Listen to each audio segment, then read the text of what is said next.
Ladies and gentlemen, and welcome back again to another edition of the Rational Rage podcast. Today I have a man who I have quite a lot in common. He's a brother in arms, a Marine. He is also a gun nut like myself, but most importantly, he is a professional competitive gun shooter. Ladies and gentlemen, Tommy Georgiopoulos. Hello. How are you? What's up, brother? I understand you just got back from a competition, right? I did. Pretty much every weekend there's a match going on. I do travel with a team that I shoot with, based out of Long Island, New York, and we travel all over the place. This weekend, I believe, was Delaware, and today was Pennsylvania. But yeah, we travel a lot, shoot a lot of guns, go through a lot of bullets. Perfect, man. That to me sounds like a perfect day, man. You add some beer in there and that's it, man. Beer, vodka, whatever it takes, to relax after a nice cool match. It was hot today. It was literally 95 degrees. So you were sweating out there. Hydration was definitely key. Yes, sir. Always, man. Like they said, beat the heat, Yeah. Well, how did it go? A match is always great. Pennsylvania match is done in Ontalani, Pennsylvania, where pretty much nobody, even in Pennsylvania, knows where Ontalani is because it's in the middle of nowhere. But the place that they have there, they hold a really great match. A lot of large competitions that we do are based out of there as well. And they hold a really, really great match. The people that host it are phenomenal. The actual organization is phenomenal. I shoot a couple of different platforms, but the majority of the one is called the USPSA. It's United States Practical Shooting Association. And it's a lot of fun. It's just when the heat gets to you, targets start getting a little blurry. Yeah, indeed, man. Trust me, man. I understand you're also an instructor well. I am. Most of my students are police officers, federal agents, or people that are on the job. But I do have private students that are trying to better themselves in educating and learning how to shoot their guns better for home defense, personal defense, or on the other aspect of it, learning to become better competitive shooters and learning the game and the sport of competitive shooting, which is a whole nother science within itself. Yeah, it sure is, man. I'll tell you, you know what, man. I put in a lot of range time in the Army, and a lot of the techniques that we use when I got out, I never really looked at competitive shooting, but when I started following some people on YouTube and I started seeing everything you guys do, it was like a whole other beast to me, Well, when I first came out of the Marine Corps, I thought I was going to be Billy Badass on the range, bringing the techniques that the Marine Corps taught me. And I'm going to tell you, it was a very humbling experience. I got to the range and I'm like, I'm getting beat, and I'm talking to the guy next to me who just blew me out of the water. And I'm like, so what do you do for a living? He's like, I'm a plumber. I'm like, so what military training you got? He's like, I got no military training. I'm a plumber. And I'm like, are you kidding me? And, you have to take it, into consideration that, fighting for, defending your country and fighting as a soldier is one set of fighting techniques. Right. And competitive shooting is a whole nother thing. It's literally, it's a game. It's a sport. And, speed reloads and triple taps and double taps and whatnot, and sight acquisition to, get your target quicker. Sure, I guess there's a place where one benefits the other. Being a professional competitive shooter that, is in the military is, I guess, a great advantage because you could bring techniques that as a competitive shooter into the military. And you could do it back and forth. You could learn, what you've done in the military and take it into competitive shooting, especially in free gun, where you're shooting an AR-15, a shotgun, and a handgun. Those skills that was taught by you from the military could definitely transfer over, in like a 3-gun style competition. And when I shoot big matches, I actually shoot with a great set of guys from the Army Marksmanship Unit, which I was very jealous of for many years because the Army Marksmanship Unit for many years has had a designated sector for competitive shooting. So you have guys in the Army and their only job is to practice competitive shooting. Yes. And the Marine Corps took a very long time before they got into the Marine Corps team competitive shooting. They started off with a combat shooting and rifle shooting, but not more on the running and gunning like USPSA does. So the Army Marksmanship Unit guys are really a great set of guys that I enjoy shooting with. I usually get squatted with them when I shoot big matches, and I definitely learn a lot from them because they pretty much do that as a career 24/7.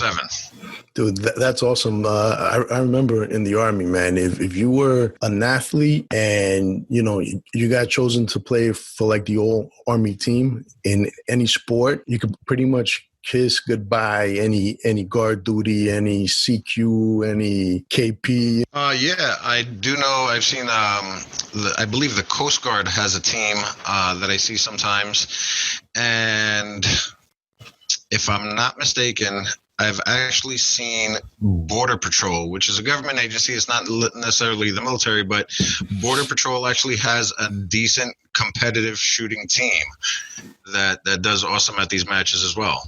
And I definitely have to say for the Army, most Army Marksmanship Unit guys that have excelled in that sport while they were in the Army have gotten full-time careers, shooting for large teams. I believe Travis Tomasi, he shoots, I believe, for Remington right now.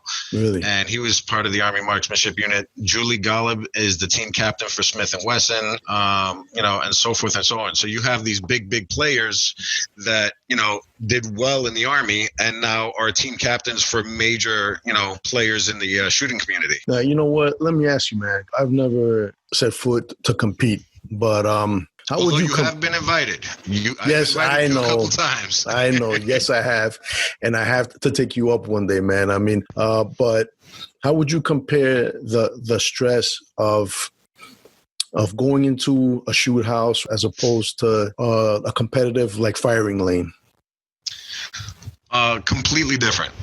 Because you have two different sets of mindsets. You're going into a shoot house with the full intent that there's, somebody in there or a possibility of somebody in there that can kill you, that can shoot back. And you're going to be going in there with caution. You're going to be, going in and searching those rooms much more differently than you would shooting a sport like USPSA, where USPSA, there's what they call good guys and bad guys, shoot and no shoot targets. But, you're literally just running through an obstacle course, shooting, the targets as you see them with no tactics of defense. There's no tactics of, I'm going to walk into this room with a possibility of getting shot at. So, I'm going to engage these targets differently. So that's a whole complete different mindset between, a tactical shoot house and how you'd run and clear a room compared to how you run and clear a stage in the competition. Now I've seen videos and it seems like you do need to be in some kind of shape, man. Absolutely. The more athletic people, the more agile, flexible,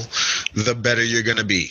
Right. But you have guys that are a little older, a little out of shape, and I'm not trying to pick on anybody by naming any names, but the guy that when I was growing into this sport that I looked up into his name was Angus, his name is Angus Abdel, and he owns CZ Custom out of Arizona, and he's not the thinnest guy in the world, but he's like twinkle toes. He'll run through a stage like he's 90 pounds and blow the course perfectly. We have a guy, by the name of Rob Latham, who's considered and is nicknamed the Great One in our sport. And he's had double knee surgeries. He's not the most thinnest, most athletic guy. He was when he started the sport, but now age, and life has caught up to him. But he's still a phenomenal shooter. But, then you have these young little, 15-year-old whippersnappers that are extremely flexible and agile. And, like my goddaughter, she shoots the sport and she's 14. Actually, I'm sorry, she's 15. And she has the flexibility of, either jumping, and going prone and hopping on one knee if she wants to. Man, I can't do that right now. I just turned 42. I'd be happy if I run through the course and get all my hits and get a decent score. So far, she hasn't been able to beat me, so that keeps my pride somewhere still alive. But watch out, though. Yeah. One day, the day's coming, brother. Absolutely. She just got into the sport like 3 years ago. Yeah. And I'm very proud of her because, she's been fortunate that she has a godfather and an uncle who's been in the sport for, 12, 13 years and has been shooting a lot. So I've trained her the proper way from the beginning. She's, currently, winning top junior, top female at most of these matches. If it's at a major match, she's gotten a couple of top junior matches.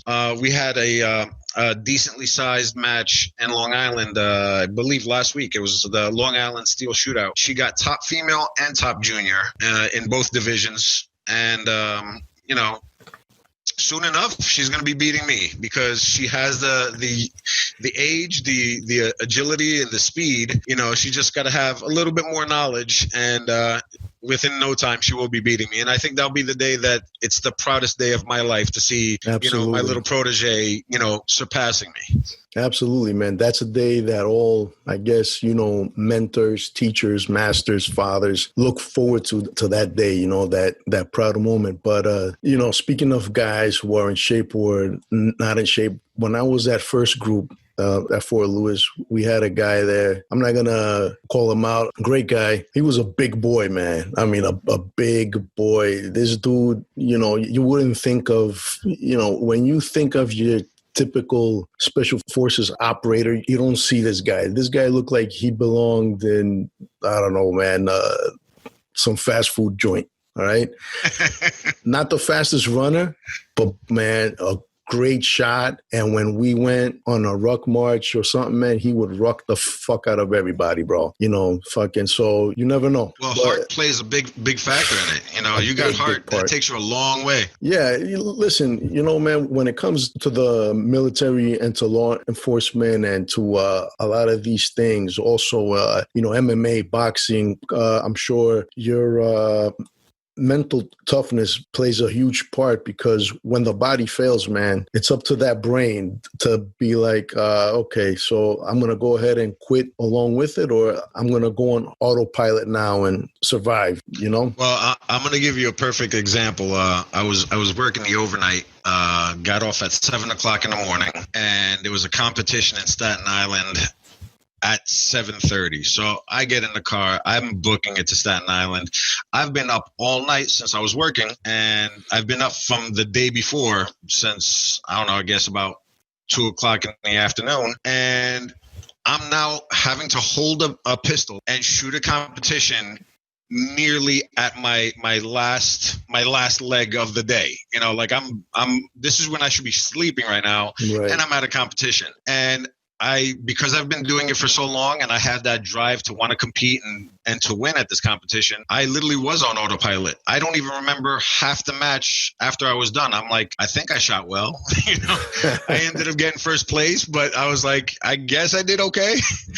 And, muscle memory, repetition, the drive of wanting to do it and wanting to get first place, it all plays into a factor. It does, man. And you said something very key there, muscle memory, man. That's something that in any branch of the military, they they force that into you, man. Muscle memory, when you're going through boot camp or through basic training, you do a lot of tedious shit, repetitive shit, and you're wondering, why the fuck am I rolling my socks like this? Why the fuck do I have to make my bunk like this? And then, when you finally realize what it is that they're doing, it's like, it's about attention to detail, man, because it's the smallest detail that can get you killed if you overlook it, and it's that muscle memory, with that attention to detail that can save your life or can maybe carry you on when you're on your last leg to that first place, 100%, and that's actually what I try to instill in my niece right now. I'm like, what? Practice your reloads. Grab that magazine, put it in that magazine well as quick as possible, over and over and over again. I still dry fire to this day, and I've been doing it, right. for so long. But it's shooting a gun is not like riding a bicycle. It's not one of those things that if you haven't done it in 15 years, you get on a bicycle and, like 15 years never happened. Right. Shooting and having the skill of doing it perfectly is a diminishing, skill to have. And if you don't practice, you will lose that skill. So I still, dry fire every day. I pick up my gun, and there's something that I'm doing with my gun literally every single day. If it's not, tinkering around and fixing it and making it better and cleaning it, it's literally practice on my reloads, practice on my sight acquisition. If I'm shooting pistol, it's how quick can I get it out of the holster and on target. And that's something that you need to do every day so you could have that. So when you're actually in a competition or in, God forbid, a real life scenario, it's autopilot. Once that scenario hits off, you don't got time to think about what you learned in training. Your training is just going to pick up second nature, and you're going to conduct yourself how you were trained. And by practicing is the only way you could be proficient in it. Agreed, man. Especially here in New York, I got out of the Army in 2005, but I've moved around, Texas, Washington State and other states that are a little more gun friendly than here. I've also lived in California and other places now. Since I've been back here to New York, my interaction with the firearms has been limited. And yeah, absolutely, man. I'm dying to get back to the range, man. I have a pellet gun. I'll pick it up and I'll try to practice target acquisition and all that stuff, to help me maintain something. But it's definitely a perishable skill, man. It is. And, how often do you think the average NYPD officer goes to the range? Do you think that's something that might play a factor?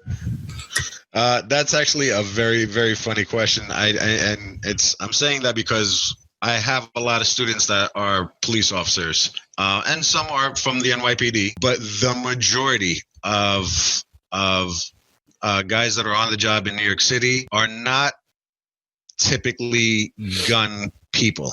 Right.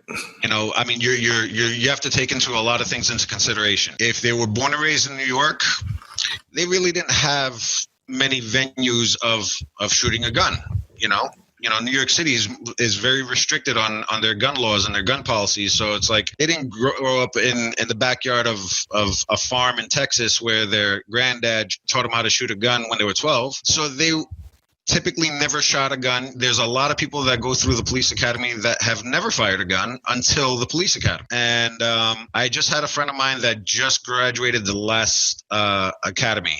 And I have to say the training for firearm usage in the NYPD is not up to par for my liking, so to speak. I believe that, this is going to be the only thing that saves you and lets you get back home to your loved one at the end of the night. That should be, highly stressed upon and worked on at the range. And it's actually a very small factor. And, most NYPD people dread going to the range, dread doing their qualifications when they have to do, because you have to get certified and you have to go to, qual at least, I think, once every 6 months or once a year. I know their standards have changed a little bit, so I don't know if it's every 6 months or every year. But, that's the only time they'll be at the range is maybe the week before qualification, just to build up that confidence to pass, the qualification and then move on and never touch their gun for another 6 months to a year, which I think is kind of sad. It's very sad. If you have that one specific tool that saves your life and you don't touch it unless you have to go to qual, I don't want to be your partner because I don't know if you're going to be a good enough shot, to save my life. Agreed, but man. Then you have these guys that, guys and gals, so I don't want to exclude any women in there, that are gun buffs, that love guns and will go to the range and take lessons and classes and better themselves. And they realize the importance of having the skill of manipulating the firearm in any possible dynamic so they can be a better police officer. They could be, they could be going home to their loved ones in case of a bad case scenario. And, it's sad. It's sad that, the training that they give them in the academy is not up to par to at least my skill liking. And then most of them not being gun people don't ever getting the additional training.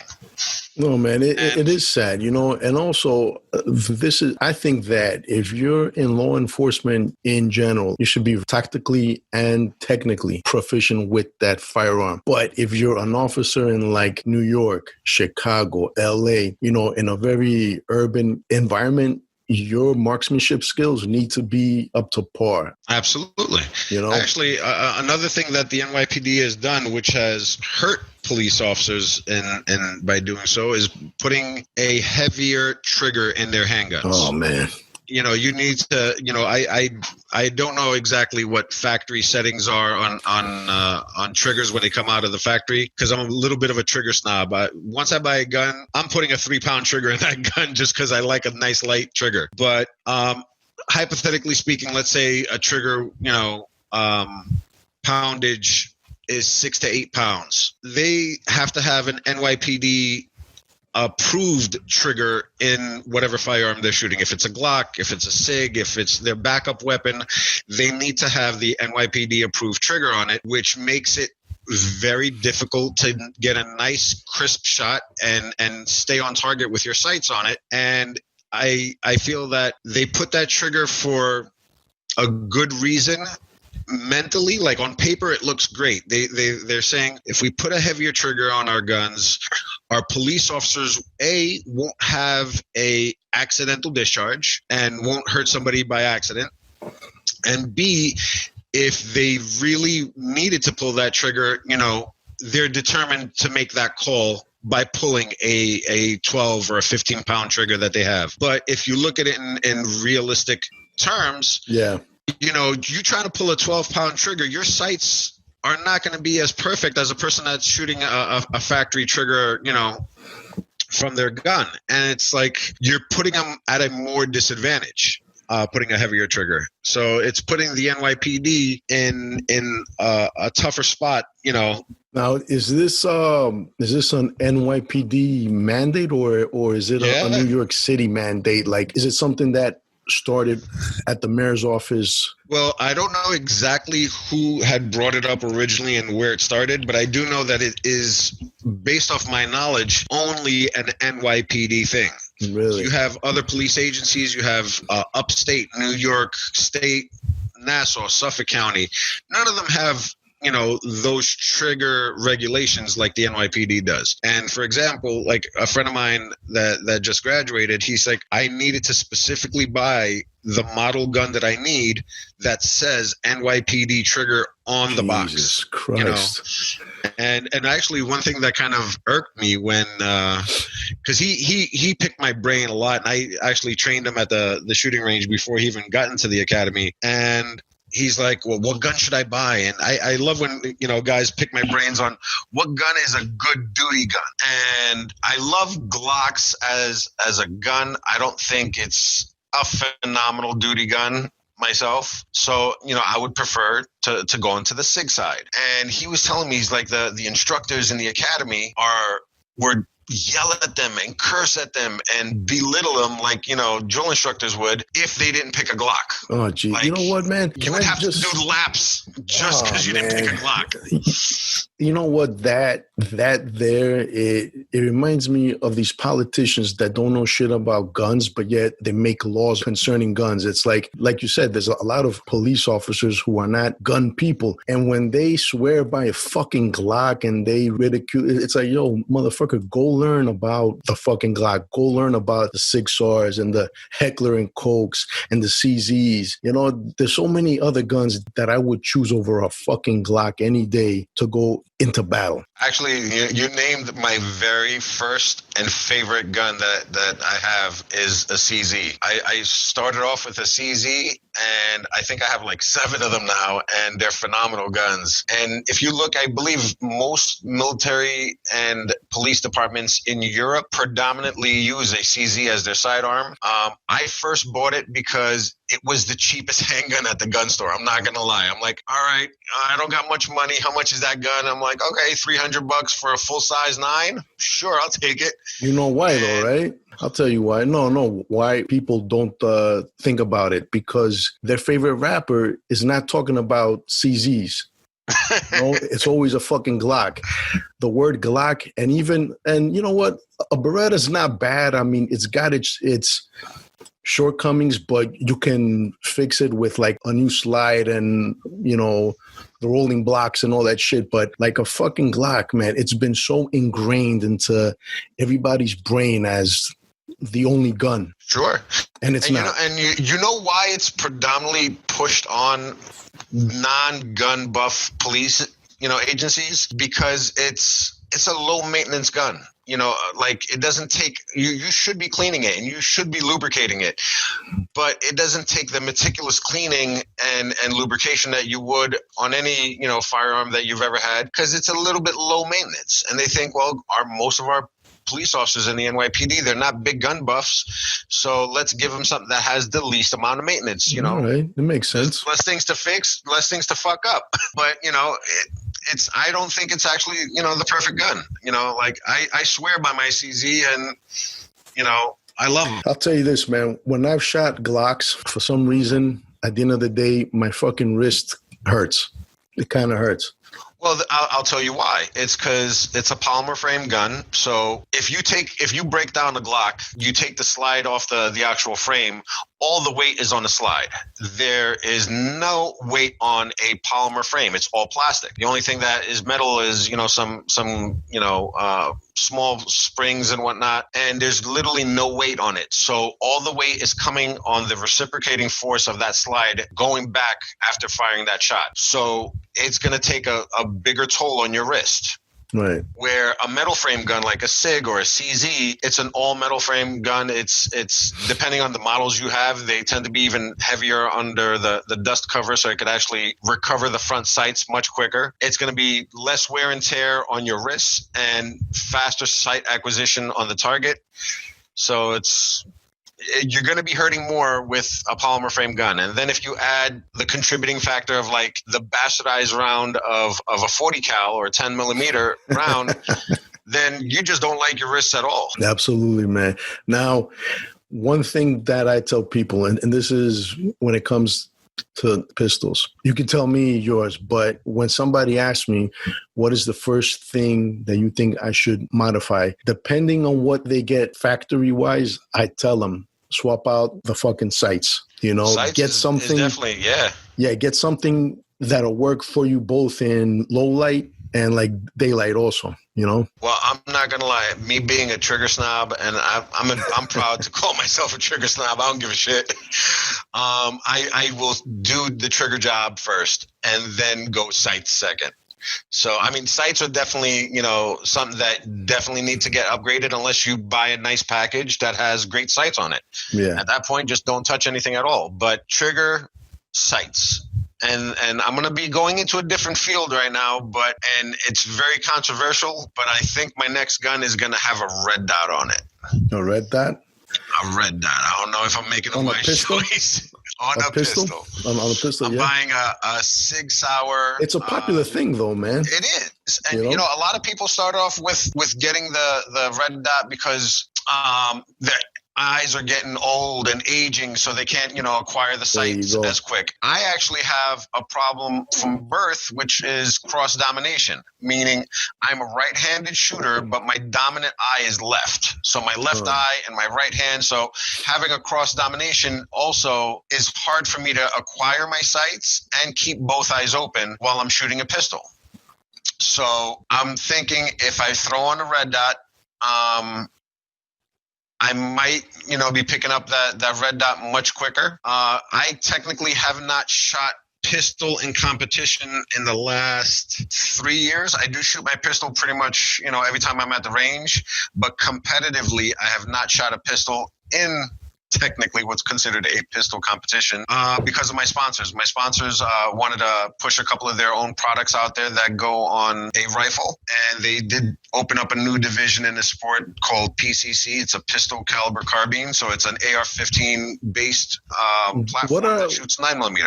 What are your thoughts on that? Because I hear a lot of guys frown upon that, a pistol caliber carbine. Pistol, well, I kind of had that same mentality when I first heard, of the division getting into the competition, and then this pistol caliber carbine becoming much more popular than it was. Because I think the very first pistol caliber carbine came out, I want to say 40 years ago, 50 years ago, and it was just one model. It was shooting 9mm. Nobody gave a shit about it, so nobody actually knew about it. But now it's gotten very, very popular, and it has its place in competition. It has its place in the private sector. Right. It has its place as a defensive weapon, because you have to take into consideration different laws. So you might not be able to obtain a handgun license because you've had too many traffic summonses. And yes, you could possibly get declined for a handgun license in the city of New York for having too many traffic violations. So you're not allowed to get a handgun license, but they'll give you a rifle and shotgun license. So having a pistol caliber carbine as, let's say, your home defense gun, I think is phenomenal. A .223 or a .556 round can go through sheetrock, depending on what your house is constructed of. Yeah, it could go and hit the neighbor next door, up the block.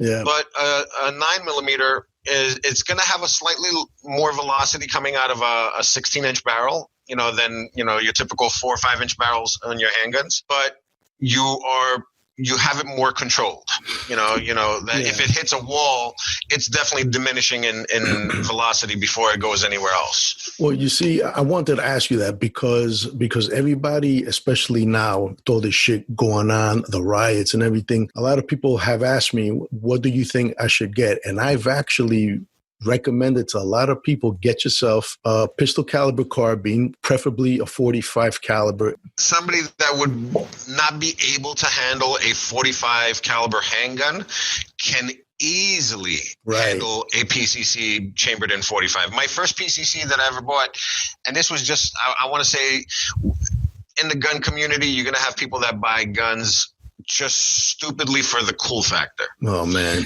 So, and I've spent enough money.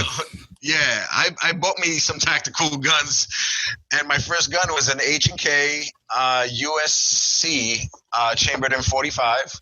Just because it's like, fuck, man, I've always wanted an HK. I hate that stock though. I fucking hate it. The stock was it's disgusting. Ugly. Oh, dude, I see that thing. Listen, if you look at the, they made it because obviously they can't sell to the public the fucking UMP. Right. So they did. There was a company that came out with a UMP conversion, and I did buy the conversion. Oh my God. Which made it a lot better. It collapsed the stock, and you were allowed to use the Tommy gun Sten magazines. Oh my God. Instead of the typical HK mags. Yeah, man. That made it a fun more gun. Oh, absolutely. And it made it much more appealing to look at. I'll tell you that, man. Of course. But, man, it's like, a lot of people, man, they have this misconception. And for the same reason is why I tell people, listen, just get a pistol caliber carbine, because they think that they buy a shotgun, they don't even have to aim. They're going to shoot it and it's going to hit the fucking intended target. People think that, the spread of the BBs coming out of a shotgun will kill everybody. The Matrix. My favorite line is, well, I don't even have to shoot my shotgun. Once they hear the racking of the pump, of a 12 gauge through a door, they know exactly what I got and they'll run. And I'm like, well, first of all, if you're racking your shotgun, you've already lost the fight. My gun, there's always one in the chamber. Oh, yeah. I don't got time to rack. Exactly, I got time to take the safety off, and that's it. That's it, brother. Look, man, I tell a lot of people this. One of the biggest mistakes a lot of folks do is they advertise that they have a firearm. They let everybody know they have one and exactly what they have, man. It's like, why are you doing that, bro? Never underestimate how fast a motherfucker can get to you and fucking stab you, whether or not you are holding a pistol, a carbine, a shotgun. But I think they've done many a times trainings on the distance a man with a knife can cover with someone who has a holstered weapon as like a police officer holster, like an outside the waistband. What is it? It's 20 feet or something? I believe so. And, and even though, you have guys, you have a self-defense round on as a 9mm, how many times can you unholster your gun and shoot him by the time he stabbed you, in the neck? Yeah, exactly. You might both die, but you're going to die. So, it's giving off that information is literally telling me you don't have the balls to pull the trigger if you need to pull the trigger. And you're depending on the racking of the shotgun to scare them away. When I train people, I had this one class when I lived in Arizona. I was training a lot of people for home defense. And I kind of started off with the whole training as I'm going to teach you how to kill somebody quickly, efficiently, and, the safest way possible. But bottom line is, I'm going to teach you to kill somebody. And killing somebody to defend yourself, your family, your loved ones in that house that, you're using this gun to protect yourself with. And take a moment to see, can you take it religiously, emotionally, psychologically? Can you take somebody's life away? And if you don't think you can take somebody's life away, even on the extreme factor that you or your family's life is in danger, do me a favor. Step out of this classroom. I have no problem giving you a full refund for your money, and we'll continue. Because, that's what I'm going to teach you. I'm going to teach you to take somebody's life away. I'm not going to teach you to, shoot the gun out of their hand. I'm not going to teach you to shoot them in the leg. I'm going to teach you how to kill them as quickly and efficiently as possible to save your life. And, I've had a lot of people walk out. What? It was a harsh reality check for them. Yeah, listen, man, the biggest lie I ever told myself was before I went into the active duty army, the biggest lie I told myself, I was in the National Guard at the time. I was working the Joint Task Force alongside cops. And the biggest lie I told myself is, listen, man, I don't have it in me. I'm not going to take a man's life. It's not right. A lot of people, when I tell them this, them knowing me now, they're like, get the fuck out of here. You were never that guy. Brother, let me tell you, man. And, I'm not saying this to brag or to, pat myself on the back, but the first time I had to pull that trigger, I didn't even think about it, because if I did, I wouldn't be here right now talking Absolutely. to you, and I remember it. The round went through the guy's neck. And listen, man, when we were in the National Guard and we were doing this Joint Task Force shit, bro, we had no fucking training. Okay. Our marksmanship was shit, mine included. Okay. So they threw us out there. They threw us out into the streets, into the cities, the fucking, worst neighborhoods there are. And we got no fucking tactical training. It wasn't until years later when I went to the active duty army and then I went into a special ops unit when I was like, holy shit, I'm learning a lot of shit here. And judging by what I'm being taught here, I had no business being on that fucking task force, packing live ammunition in the streets of San Juan and all that shit, bro. Let me ask you a question. When you were the National Guard, did you think at that time you had sufficient training? Did you think you were Billy Badass and you had enough I thought I was Billy Badass. I thought I was Billy Badass. I didn't give a fuck about anything. I didn't think about shit. To me, man, I was gonna go do what I saw Rambo do. Stallone as Rambo. I saw Chuck Norris do. I saw Jean-Claude Van Damme and Schwarzenegger. Man, when I joined the military, it was something that I wanted to do as a child. And, I've told this story, when I first started watching shows like SWAT, and then I started watching Rambo and then G.I. Joe. I was like, I want to be that guy. But I think I owned every G.I. Joe that was out there. Oh, my God. Great stuff, man. But, it's like I never thought back then how much training I would need and how critical it would be, not only to save my own life, but the life of the guy next to me and the people around me, innocent people, Absolutely. Critical as fuck, brother, but I wanted to say, I'm sorry, no, go ahead. You mentioned about, you weren't going to teach people to shoot anybody in the leg. And I want to talk about that because, you go on fucking Facebook, and on Facebook, you got all the experts. One day they're firearm experts. Next day they're political experts. They're civil rights experts. They're experts on everything, and anytime there's a fucking killing.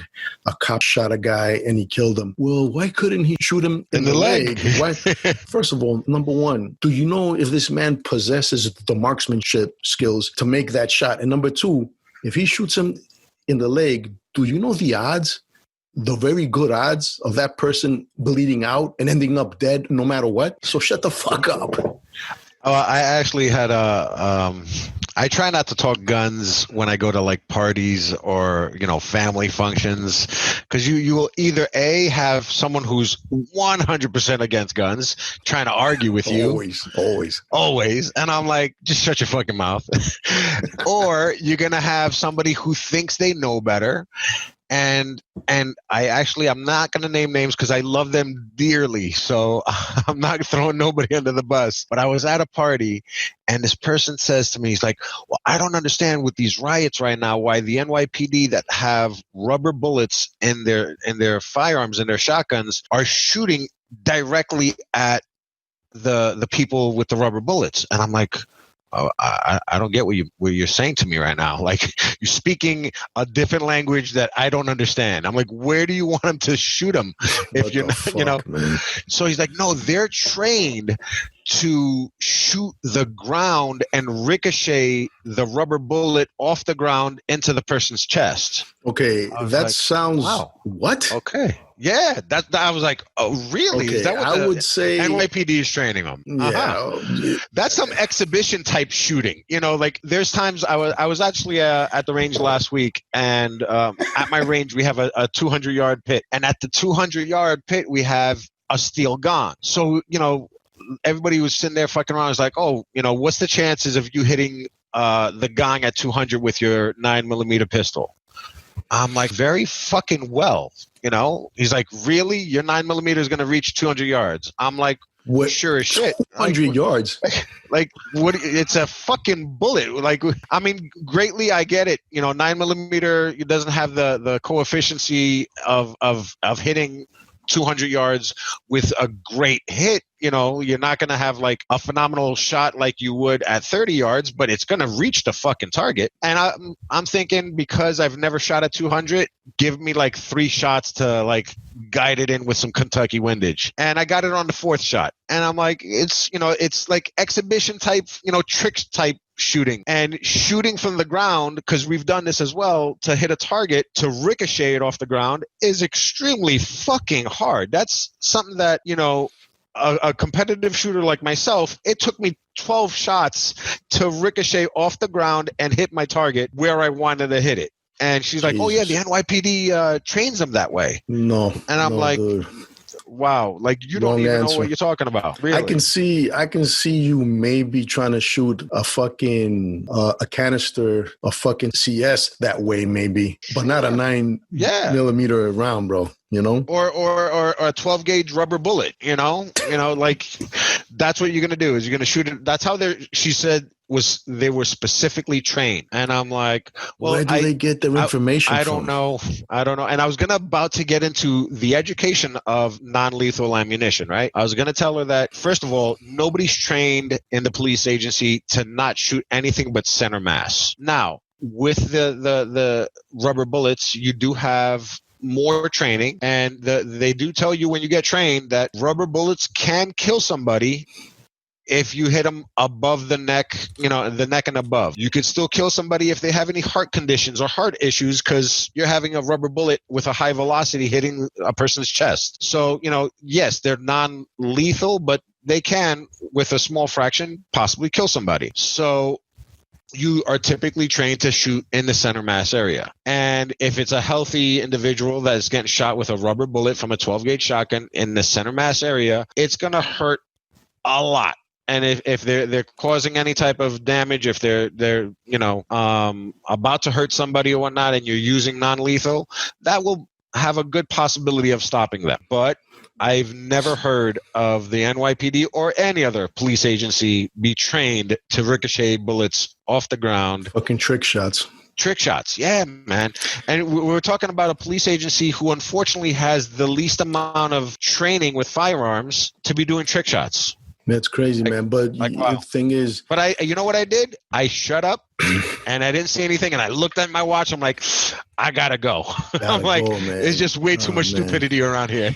You're a way better man than I am, because I'm telling you, it's so easy to bait me and to drag me into those kind of stupid, senseless debates. But it doesn't matter, man. It doesn't matter if they use live rounds, if they use fucking rubber bullets, if they use paintballs, airsoft. There's always going to be people bitching and complaining, well, that hurts a lot, or this is lethal, and, you could take an eye out. Well, shit, motherfucker, then don't go at them. Don't go after them. Right. Don't attack the fucking police. Stop being a fucking criminal.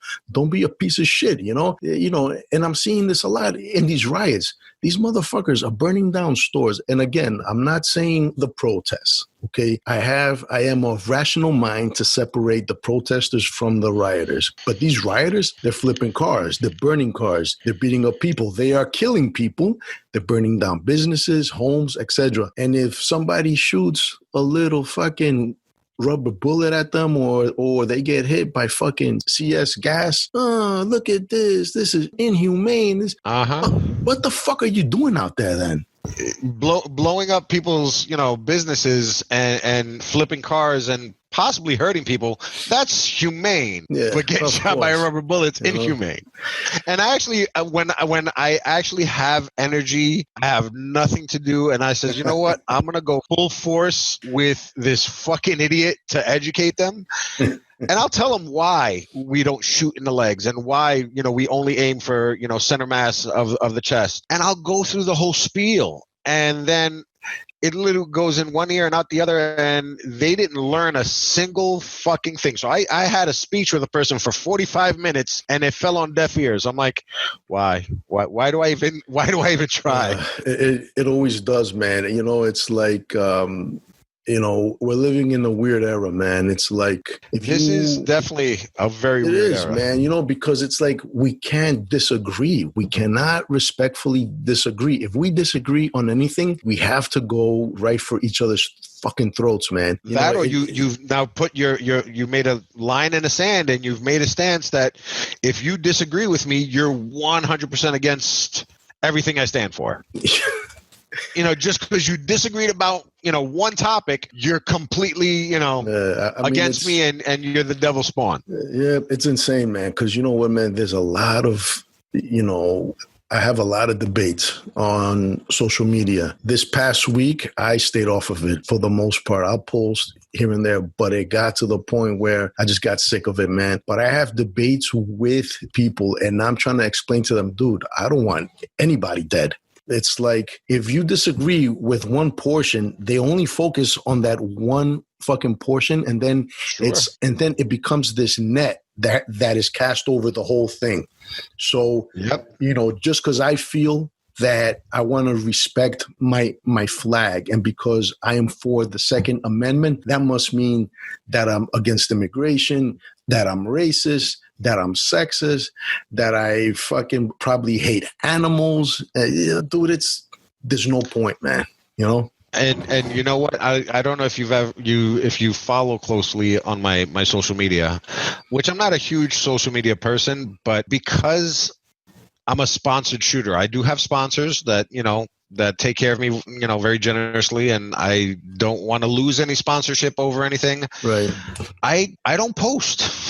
Just to stay safe. I don't post. I mean, like I'll either on my Instagram, it's literally just a shooting Instagram page that I have. I'll post videos and pictures of my competitions and whatnot whenever I actually remember to do so. My YouTube is roughly the same thing, that I'll just post shooting videos, and I have it linked to one of my Facebook accounts, but my private Facebook account, I don't post, because it's like, I don't want to, have my one little thought or idea or belief taken and ran with it. And then all of a sudden, I might be losing a sponsor, or I might be losing a position, in a job, because they took that one possibility of a thought or a feeling that I've had and ran with it completely the opposite of what, my true beliefs are. Absolutely. And unfortunately, that's the time we're living in. You're hearing teachers losing their jobs if they're not going out and kneeling for the respect of, the BLM movement, or, if they choose to quietly pray, at their own time, but you're not actually going outside and kneeling, people are losing their jobs. Like, oh, they're anti-BLM, or they're racist or whatnot. So I don't know.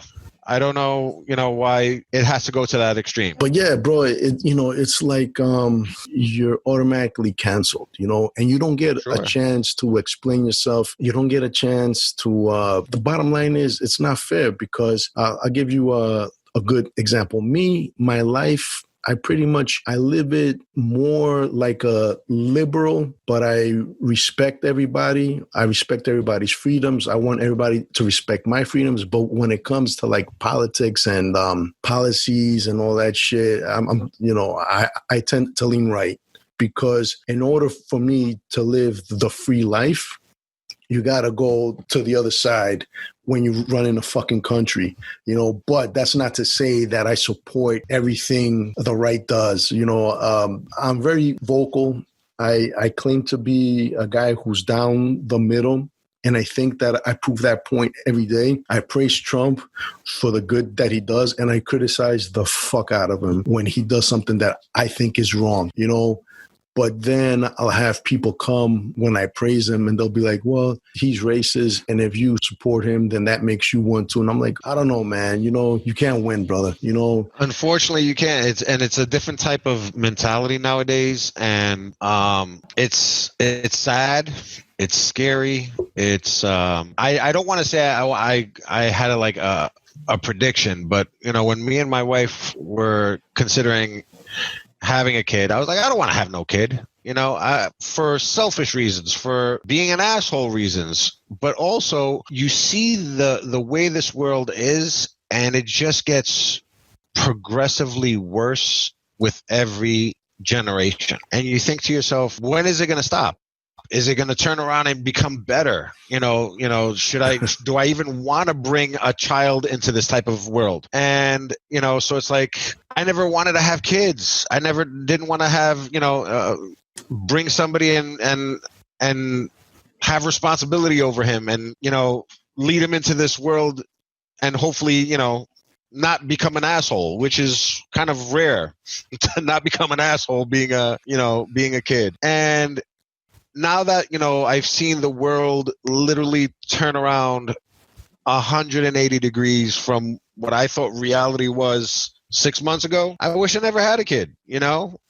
I love my son, and I love everything about him, and I want to teach him everything I know and have him be the best he can be. But holy shit, man, he's going to have his life is going to be an uphill battle the rest of his life. And I totally get it, man. It's sad. Yeah, it is sad. I totally get it. The average fucking dumb fuck's gonna think, oh, he's anti-parenting, he hates his kid. No, motherfucker. No. It's the total opposite. That if because of the love that I have for my son, I don't want him to grow up in this shit. Exactly. They're not gonna get that what you're saying is coming from love, because dude, to be honest, think about it. Think about how these kids are. They go to school, they start going to junior high school and high school, and they have these fucking liberal teachers filling their heads with so much fucking nonsense and bullshit. And and we're talking mainly about self-loathing white liberal motherfuckers, man, who fucking, they hate themselves so much for the simple fact that they're white, and they want to right the wrongs of their ancestors, and those are wrongs that have been righted. You're not gonna get rid of fucking racism. It's not gonna happen, okay? There's gonna be racist people out there. There's gonna be ignorant motherfuckers. And then these kids go to fucking college, and that's it, bro. That's when they're fully converted to these fucking Che Guevara t-shirt wearing motherfuckers, backpack, granola eating fucking little pieces of shits that don't know shit about shit, but yet they're gonna tell us what we need to do to fix this world. And they have the strongest opinion about it too. Yeah. They sure do, man. I talked to my goddaughter. Like I said, she's 15, and she has like all these strong political beliefs and all this, one way or another way, and this, that, and the other. And I was like, you know what I did when I was 15? Like, I was a kid. I enjoyed hanging out with my friends. I played board games and video games, and I did what a typical, at that time, 15-year-old did. And now 15-year-olds now want to push political agendas. What the fuck? You're not even old enough to vote. What political agendas are you trying to push right now? Good, bad, or indifferent. I don't care if I agree with your political agenda or if I don't. If I think you're 100% right or 100% wrong, how about you stop and be a kid? Because you know what? Once you turn 18 and once reality hits and you need to start fending for yourself, you're gonna be arguing and fighting and dealing with all the battles you're gonna want to deal with when you're an adult. This is the golden time that you could enjoy being a kid. Zero responsibilities other than homework, and enjoy this time, because being an adolescent is a short time compared to the rest of your life that you have to be that adult. Absolutely. You're going to be old enough to be paying your taxes for the rest of your life. Enjoy this time being a kid. And they're like so engulfed on, politics. I'm like, well, care about politics when you're old enough to vote. Exactly. Don't waste your time and not be that child and do what you want to do to have fun as 15, 16-year-old kids do. I mean, listen, man, there's something admirable about it, but, as a good parent, and even if you're the fucking type to protest and be into activism, you owe it to that kid to advise him to leave that shit alone. If this is something you want to do it after you've experienced your fucking childhood. You want to start doing this in college or after college, it's up to you, man. But enjoy your fucking childhood. And what's that girl's name? Greta Thunberg. Yeah. Oh, you know what, man? I feel so bad for that girl. I mean, they've made this child this fucking martyr. This fucking child is being robbed of her childhood. She doesn't have the mental capacity. I don't care what anybody says. She doesn't have the fucking life experience or the mental capacity to make rational decisions. Yes, okay, anybody can say the environment is fucked up. Pollution is fucked up. I mean, yes, it is. That's all obvious shit.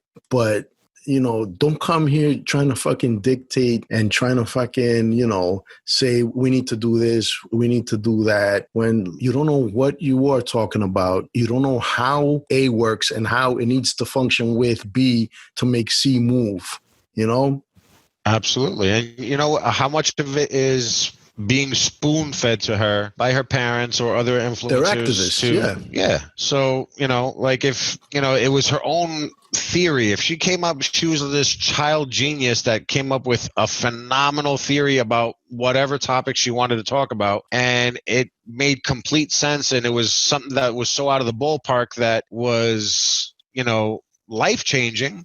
Okay, great. Let's hear what she's got to say.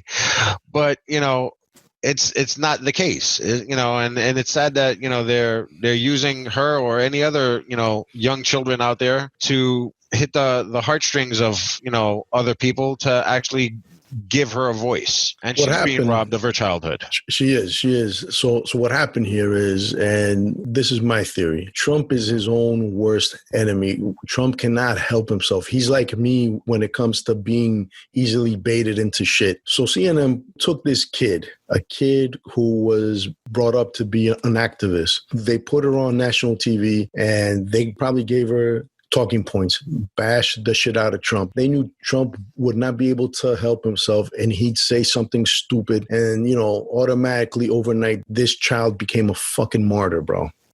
Yeah.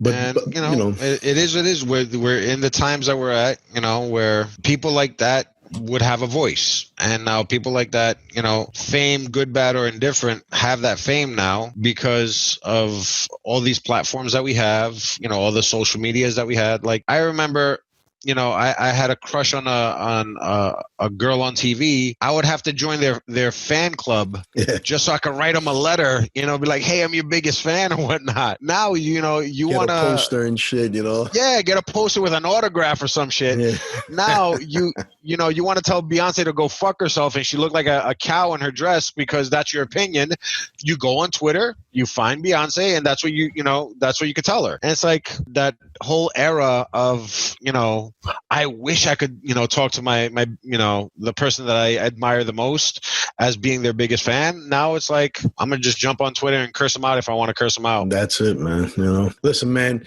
social media has eliminated the possibility of getting punched in the face for opening your fucking mouth. And that's why you have so many brave motherfuckers on there. Well, you have those keyboard warriors, you know, and it's, well, it's just like, you know, I think I heard one of your previous podcasts. You guys were talking about Call of Duty. Oh man! And I love my Call of Duty. Believe me, I can get on it for hours. But then you got these kids, you know, with a microphone talking to you, talking that trash on a game platform, and I'm like, yo, you've never shot a gun in your life. Like, what the fuck are you talking about? And you know, sometimes like I'll throw it out there, and I'm not to boast or to show off, but to be like, listen, if I'm telling you something about, you know, a gun or whatnot, I'm telling you by literally real life experiences that I know what the fuck I'm talking about when it comes to guns. You know, you can't shoot. I don't care what gun you have, what caliber it's made out of. You can't shoot somebody in the fucking pinky toe and they die. Exactly. I don't care what bullet it is. So there's some like unrealistic things that sometimes happen on Call of Duty, and I'm like, you know what? Here you go. Here's my Instagram. If you don't believe, who am I? You know, like, where am I coming from? And then they'll check out my Instagram and you'll see their tone changes. They're like, oh shit, you shoot real guns. Okay, you know what you're talking about. You compete. And it's like, you know, it's funny that you get these keyboard warriors or, you know, these guys that are you know, big tough guys over a gaming platform. But I mean, I'm nothing to boast about, but I am 6'3", I'm 285 pounds. I could guarantee you 90% of the shit that you would tell me over a gaming platform or through social media, you most likely won't say it straight to my face without the expectancy of me punching you in the face. Absolutely not. And bro, a lot of times I forget that it's only a game. So, you know, when I die in some stupid way, like somebody shooting at me while they're flying through the air, I'm like, who the fuck shoots that way? The mistake that I make when I play is that I try to play according to real life, you know. So you can't do that. I try to tell people, hey guys, look, slow, smooth as fast. Shut the fuck up! I fucking hear like what the fuck, you know. And you know, the one tactic that does work in this shit is pieing the fucking corner, bro. When you pie corner, that actually works, you know. And I'm always checking the fucking corners first every time I go into a room. But when you look at my weapons, the fucking attachments I have on it, it's like, for some reason, I try to be as realistic as possible in a game that's 100% Hollywood, you know? Yes. And you can't have that type of mentality. And you can't, you know, but I'm so stubborn though, man. It's like, it will frustrate the shit out of you. Yeah. I refuse to fucking paint my gun pink and purple and shit. I refuse to put on stupid attachments that make no sense. And it's like, I look at some attachments. You're not gonna put a teddy bear charm on your gun? Come on, dude. Yo, that's my jam right there. I got to put a skull on it or something. You know what? I've actually thought about doing it, but for some reason I don't have a charm. I don't have any fucking stickers on there, and it's like I try to use camo patterns that are subdued and that blend. There's a lot of camo patterns where the lines are so defined it fucking sticks out. But then again, I have to remember it's just a game. It's not real life. What you think works in the real world is not gonna work in here. But then if I do that shit, I feel stupid. You know, man, I should just quit playing, bro. You know? I'm going to tell you why I recently quit playing, and it's going to sound like the most childish, stupidest reason in the fucking world. And you know what? Because I'm comfortable as a man, I have no problem telling you and your listeners. I had bought I don't know. It was I guess an amount that I don't even feel comfortable saying out loud. I bought a gaming remote, the one that's slightly modded, buttons and switches and panels and all the bells and whistles. And I spent like $250 on Holy a fucking shit. remote. I should have put that money in a gun or some shit. Yeah. So I have this phenomenal remote and I love it. The response on the buttons are awesome and whatever. So I got accustomed to this fucking remote and I'm playing and I'm gaming the shit out of it. And my 5-year-old son picks up my remote playing some race car game and he drops it because he got pissed off that he lost man. And he broke my remote. And I'm like, you serious right now? You just broke my $300 remote that I spent to just play Call of Duty, and that's the only thing I play. I've never played any other game on any other platforms that I've ever played on a game. It's been Call of Duty from day one, from the very first Call of Duty till now. There's some of them that I didn't like over others, but I only have played Call of Duty. I'll tell you this, though. I'll tell you this. I'm done for a while. Yeah. I gave up shooting just because of the remote. Oh, no way, dude. But just because of the broken remote. You see, it was more of the principle that I spent so much money on this fucking remote and it's broken. I got you. But guys like you and me, I think are better suited for games like Ghost Recon, where you can get a team of 4 guys and you can actually play with fucking tactics. Now, I'm not trying to say it's a realistic game. None of these games are, man. But if you're tactically minded and you want to actually play as a unit, because in Call of Duty, there's no fucking teamwork, bro. There's no fucking teamwork at all. Not at all. Everybody's out for themselves, running around. Call of Duty has more in common with fucking paintball than anything else, man. Okay? I think taking a little break, stepping back and taking care. I'd rather go into my reloading room and make bullets. I could bang out about, 1,200 rounds in an hour with the reloading machine that I have. And at least I'm doing something productive with my life. It's making bullets that I'm going to be either practicing with or competing with and, do a little something more productive than actually playing Call of Duty. So I guess me taking a break because of the fucking remote got me to be a little bit more productive in my private life. So I guarantee, because, I'm a gamer, at heart, I'm going to go back to it. I'm going to go back to Call of Duty and, because I need my fix of shooting people and talking shit over the microphone. No, absolutely, but, bro. I think I've taken a break and it's done me good, Absolutely, man. Listen, man, if you ever get back on there, man, let me know. Because it's actually gotten better. But, like you said, there's a lot more productive things, man, to do. But you know what it is? It's like the generation that me and you are in, we started off with, your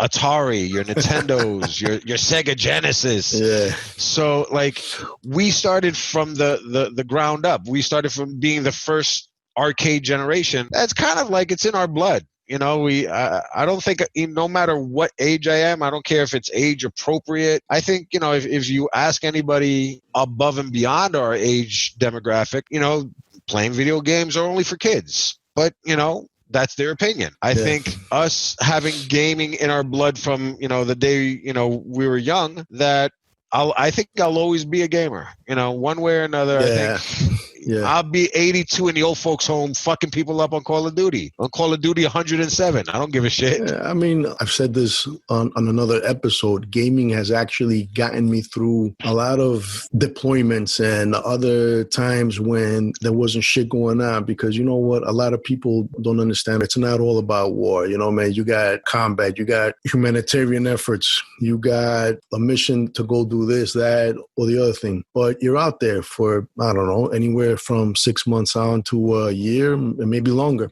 so there's a lot of time in between where there's nothing going on, and I forgot. A lot of downtime. Yeah, I forgot who said this. War is extended periods of boredom interrupted by momentary chaos. And that's exactly what it is. Getting more accurate than that. Yeah, I mean, sure, man, you might get a mission one day to go out on a patrol. You're kicking indoors, whatever the fuck. That's not how life is all day, 24 hours. It's not. And thankfully not, bro, because your odds stress.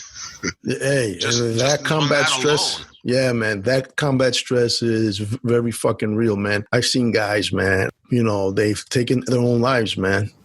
It's very unfortunate. Actually, that's a hot topic for me on the amount of suicides we have for our soldiers. Yeah. That, have not been either able to come to terms with what they've done and have PTSD and depression, or if they don't know if what channels they have for them to help them out on whatever stress they're going through and whatever trials and tribulations that they feel like they're going through. And I think no matter what generation we're in, our veterans have always been on the back burner.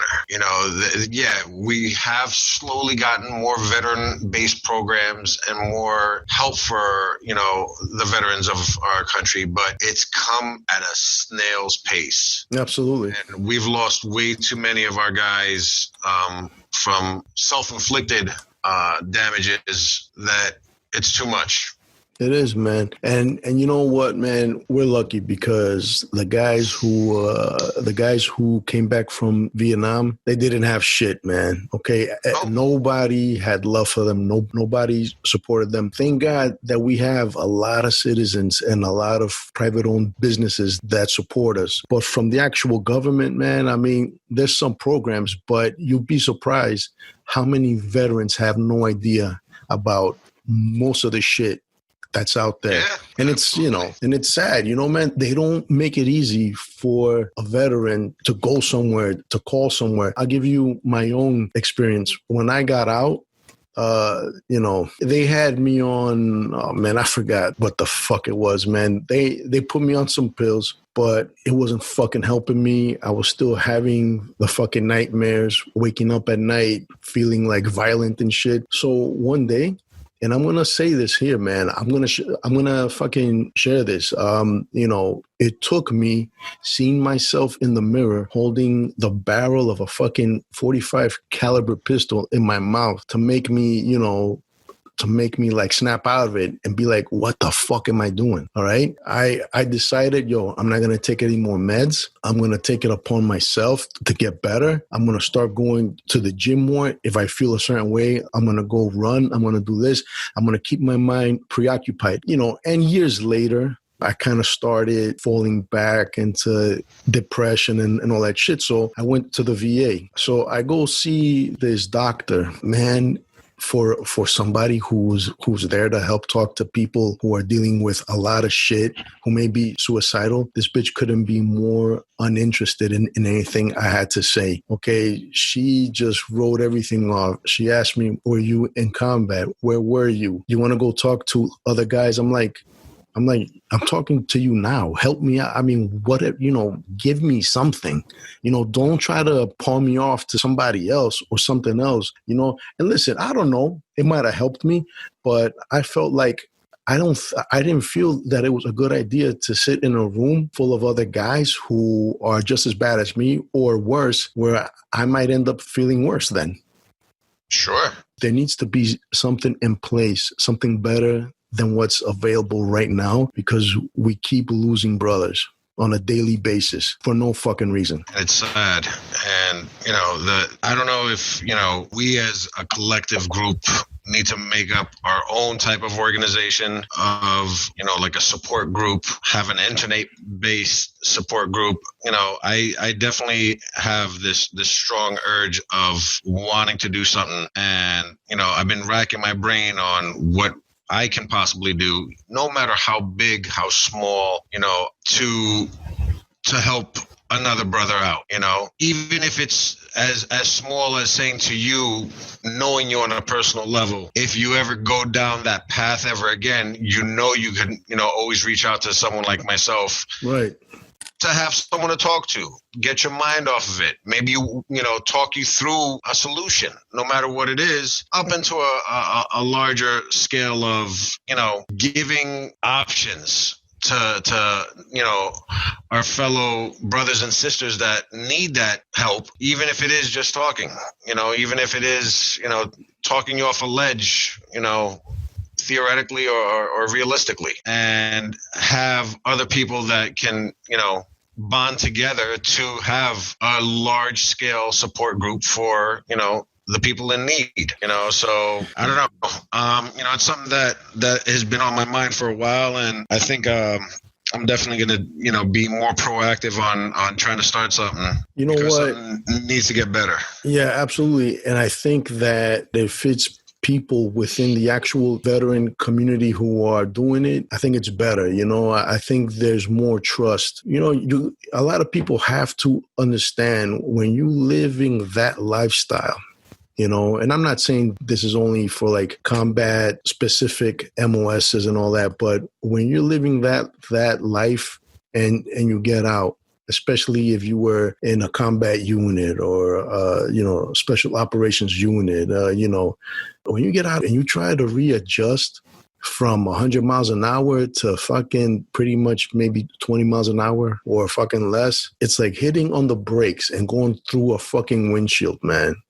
I've been out now. I've been out since 2005 and I'm still having a hard time, bro. What do you do? What do you do in life now? You're jumping out of planes one day. Now you're fucking getting on a bus. You're at the range 24/7. Now you can't own shit here in this state. I don't know, man. It's fucking tough. I'll tell you, man. I'm always chasing a fucking thrill, a fucking high that is equivalent to that life. And I'm not saying I need to be in combat. I'm not saying I'm looking to shoot or fucking kill anybody, but life is fucking boring. When you compare it to that lifestyle, life is boring. It's night and day. Absolutely. And there's no intermediate level of life that can help you readjust. It's like trying to tell, Andretti, from running your car doing 200 miles an hour to now there's a 5 mile per hour speed limit that you need to respect. And there's no transition period for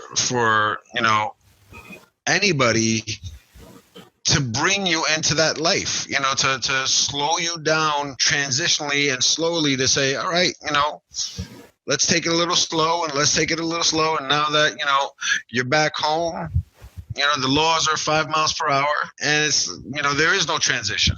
And it's like, how about fine? You get acclimated to the 5 miles per hour, but in your heart, in your brain, in your soul, you're like, fuck, man, I want that adrenaline from 200 miles an hour again. Exactly. Like, fuck. And what do you do? Fuck this shit. Exactly. I think that's kind of like, the reason that I love the competitive aspect of shooting, because you're not going to get anything to realism in any type of training. But, like our competition it's timed. So you're under the buzzer. So you get that little adrenaline rush that you want to do your best as quick and efficiently as possible. And, it's your heart starts racing. You're running through an obstacle course while shooting and reloading on the move. And yeah, I know that I'm most likely the safest place on the planet, at a competition, with a bunch of people with guns. And I get that little adrenaline fix. I get that rush that,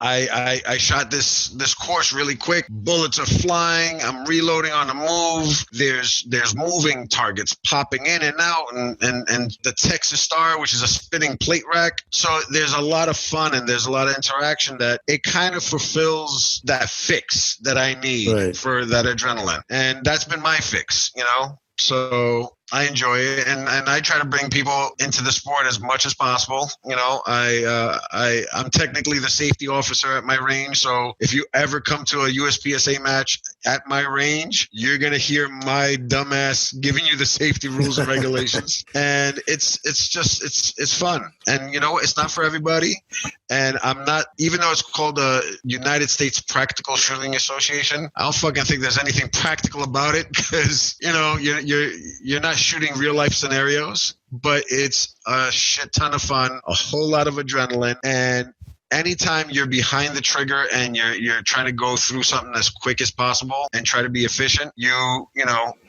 have no other choice but to better yourself as a shooter. as someone that can manipulate that firearm as the best that you can. A lot of people, a lot of cops that I train, they get a jam in their gun and they just kind of look at it. They stop and they're staring at their gun like, oh, why isn't it going bang when I'm pulling the trigger? Deadly mistake. Like, you know what just happened right now? You fucking died. That's what just happened. Exactly. You tap, rack, and get the fuck off the X and move to a different location. So now even if it's in training, because you need to build it into your brain as, muscle memory, tap, rack, and move. Tap, rack, and move. I don't care if you're just training at a shooting range, knowing that you're completely safe with me. I want it to be in your nature that you're going to tap, rack, and move to get your gun back in the fight as quickly as possible and move on. You just sitting and staring at your gun because you feel safe being at a shooting range, that's what you're going to fucking do if it happens to you in real life. You're going to be like, oh, what the fuck do I do? Because we're not trained to tap, rack, and move. And if I built that into your muscle memory, that's what's going to fucking happen when, and God forbid, a real life scenario happens, shit hits the fan, you get a gun jam in a gunfight. What are you going to do? You're going to go back to your training of tap, rack, and move. And, because we're in competition in a timely fashion where on my level, seconds don't bother me. I don't care about seconds. I care about fractions of a second, where I've lost a match over 1/100th of a second. So if I have a gun malfunction, the quickest way I get through that malfunction and get back in the fight for this competition, the more of a possibility of me winning that trophy at the end of the day. The more me, showing my sponsors that I'm worth being sponsored as a shooter. But in retrospect, if God forbid that happened to me in a real life scenario, I would be back in a fight in a fraction of a second, because seconds matter to me, or fractions of a second matter to me in competition. Well, how about if my life is in danger? Fractions of a second count as well. Well, shit, and that's brother. where I believe, competition and real life kind of overlap each other when it comes to gun manipulation and gun handling. Absolutely. Well, let everybody know who may be interested in learning from you how they can get in contact with you. Sure. Well, on YouTube, you could type in Tommy, TOMMYTAT, the number 2, little acronym for Tommy Tattoo. My Instagram is Tommy USPSA. Tommy Georgiopoulos on Facebook will bring you up to my shooting fan page if you want to come up and follow. You could contact me through any of those social medias that I have. Come out to the range. You want to do private lessons. You want to come and compete. You want to get into an intro of competitive shooting. Whatever the aspect of your shooting needs are, I'd be more than happy to accommodate, high range, like sniper level, long distance shooting to, fast-paced competitive shooting, home defense, personal defense, and if there's something that I don't have a specific skill level for, because I'm not a professional, know-it-all of every single platform, I have many people that I'm associated with that would definitely, be able to accommodate what I don't know in case there's something that, there's something weird that you want to learn how to shoot and I just don't know. I don't know how to do bow and arrow, but I do have a guy who's a bow and arrow expert. This guy awesome, does, man. He's a phenomenal guy with a bow and arrow. So if there's a platform I don't know, there's a specialist that I could definitely refer you to. That's awesome. Well, brother, listen, man, I want to thank you for coming on here and sharing all this knowledge. Thank you for shooting the shit with me. We definitely have to do this again. I feel there's so much more that we need to talk about, man. And so we much just more. Kind of skimmed the layer of an onion right now. Yeah. Oh, yeah, absolutely. So this union of the minds will happen again. Absolutely. Definitely. But I'm going to put my foot down right now. I will not attend not one additional podcast until you come out to the range and shoot one competition with me. Brother, it's a deal. It's a deal, man. Because I got to get out there, man. I am rusty as fuck. I got to shake that off, man. I need that WD-4 and I got to shake it off, man. Well, I get it. You got your own hobbies that you're into. You got, different things that, are taking up your time. You have your family. You have beautiful kids, a gorgeous wife that I know very well. And, life gets in the way. But, make some time, get out to the range. You Definitely. Have my number. Yes, sir. You know, I'd be more than happy to, you know, get you in my squad, and we'll, you know, shooting them guns. And then after that, invite me to whatever podcast you want. I'll be in there. It's a deal, man. It's a deal. Ladies and gentlemen, if you want to support the Rational Rage, go like the Facebook page. That's Rational Rage. Look it up on Instagram, rational.rage, on YouTube, Handsome Reaper TV. And ladies and gentlemen, the podcast is available wherever you download your favorite podcast. So it doesn't matter if you got Spotify, Apple Podcasts, Buzzsprout, Stitcher, iHeartRadio, whoever the fuck we are on there. Follow, drop us a nice review. Stay safe, stay alert, stay alive. Rational Rage is over and out.